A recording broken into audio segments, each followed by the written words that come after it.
So let's be honest, my calves are pretty small. And this has to do with the fact that I haven't trained calves consistently for many years at this point. So, for the next 30 days, I'm gonna be training my calves every single day to see if they would actually grow. But first, we gotta measure them. All right, it is time to measure the calves. So I'm gonna be taking the circumference at the widest part of my calf. Starting with my left leg, let's say it's like around right here. We're at 13, just under 13 and a half. It's like 13.4. Bro, that's like the size of my butt. Priorities, right?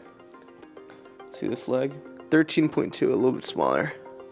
Okay, so 13.4, 13.2. I'm gonna be alternating day by day between two different types of calf raises. One, a straight knee calf raise, so either a standing calf raise or one done on a leg press to bias the gastrocnemius. And secondly, a seated calf raise to bias the soleus. And of course today we're starting off with a standing calf raise. So kind of feel it out. First calf raise done in several months. Pretty good. So I'm gonna up the weight a bit so that I reach failure roughly around the 8 to 12 rep range. Meaning at minimum, I'm gonna choose a weight where I can get at least 8 reps with, but if I go above 12 reps, then I'm gonna up the weight and continue on.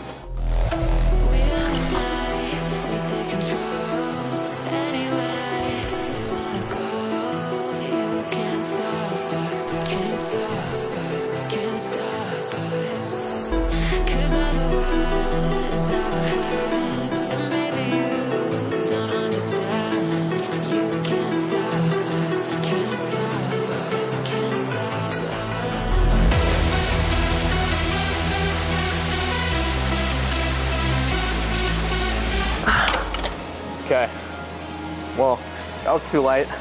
I think for the next set, to make sure I hit failure, I'm gonna keep it at 270 and see how I do. I think at that, I might be able to just get 8 reps.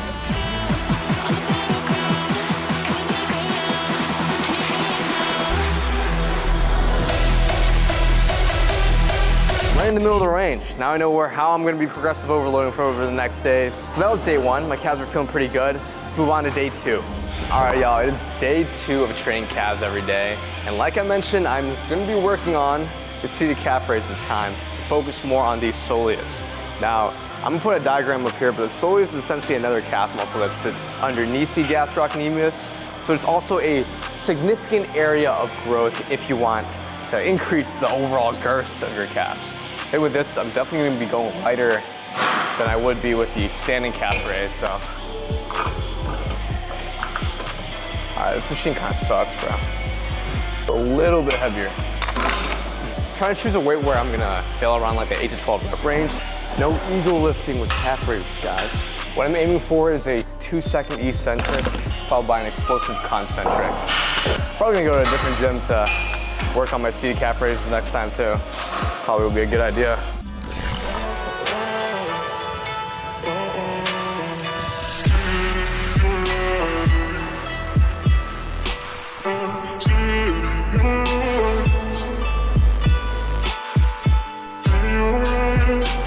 Definitely go heavier, and the machine kind of broke on me.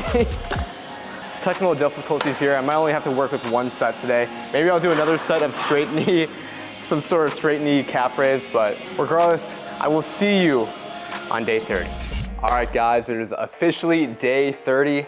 Let's take a look at the calves. Do they look different? Frank, do they look bigger? Honestly, they look more toned. They are, right? I feel like we're on to something here. 30 days. Put my blood, sweat, and tears training calves every freaking day. Okay, there's only one way to find out.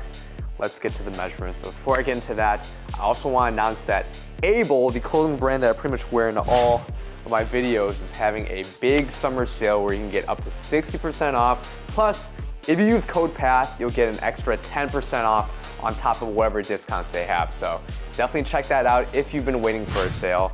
The support will be much appreciated. Their clothes is super underrated. Think of the quality of Alpha Elite at the price point of Gymshark, if not a little cheaper. Back to the video, let's get on the measurements. All right, moment of truth. Let's see what my calf is at. So left calf was 13.4, right calf was 13.2. Starting with the first calf, we got, 13.5/13.6. Let's call it 13.55. All right, 0.1 inch. Let's see the right one.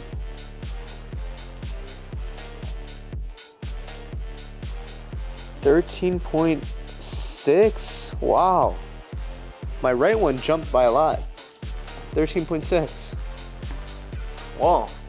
So 13.6, that is a 0.4 inch jump and a 1.5 inch jump. So now admittedly there could be a margin of error because I didn't like standardize where to measure. I just tried to find, the widest part of my calf. But you tell me or not if my calves actually look bigger. Those were the results. Now, am I surprised? To be completely honest, no, I kind of feel like things went as I expected they would. On one hand, 30 days isn't a whole lot of time to actually work with.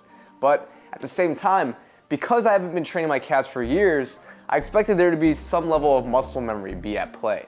So adding marginal gains to my calves, but seeing some sort of difference is kind of what I expected at the end of it. So I think a few things helped my gains, and then a few other things kind of hindered my ability to build muscle. So it kind of balanced out into this marginal gain, but starting out for what I think definitely benefited my gains. For one thing, I was ultra consistent and I kept the intensity relatively high within RIR3.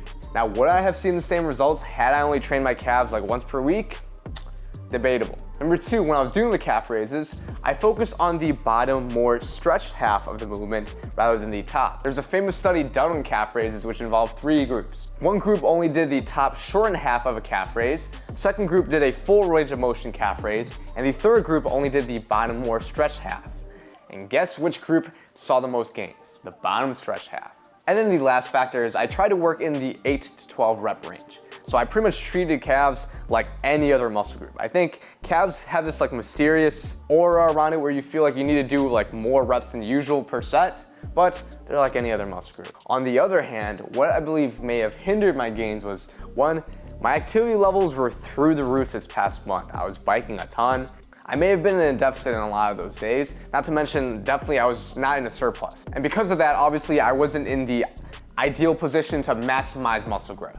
With that said, maybe this is motivation for you to start training calves.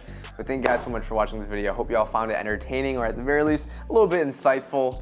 Hit subscribe if you want to see more of these amazing videos, and don't forget to hit the bell button to actually get the videos as they release. Don't forget about the Able Summer Sale. I'll see you on the next one. Peace.